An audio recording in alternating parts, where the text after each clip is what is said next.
I've been lying down for hours now. It's 5:35 a.m., and there's not much I can do. You know what the worst part about my situation is? I'm in the same room with my parents. They keep looking at me, and I can't help but look back and try not to cry or scream. Their eyes are focused on me, and their mouths are wide open. There's a strong scent of blood, and I feel paralyzed with fear.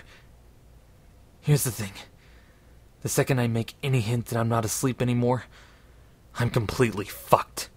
I will die, and there's nobody around to save me.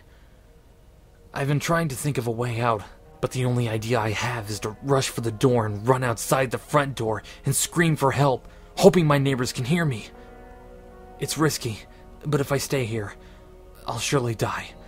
He's waiting for me to wake up and see his masterpiece. You're probably wondering what's going on. I get ahead of myself sometimes. About 3 hours ago, I heard screaming from the other side of the house. I got up and went to check out the noise before realizing I had used the restroom. Instead of doing the smart thing and investigating, I used the bathroom first. I could have gotten myself killed right then for my stupid actions. But I actually did my business and took a peek outside of the bathroom. There was blood on the carpet.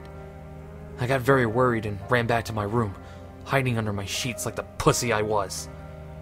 I tried to convince myself to go back to sleep, that it was just some really vivid dream or something. But I heard the bathroom door open. Like the terrified child I was, I peeked from under my blankets to see what was going on. I could see something dragging my dead parents into my room. It wasn't human, I can tell you that. It was hairless, with no eyes and no clothing. It walked like a caveman, with its back slouched as it dragged my parents. But this thing was much smarter than any caveman. It was aware of what it was doing. It propped my dad up on the edge of the bed and made him face me. It then sat my mother down in a chair and positioned her towards me as well.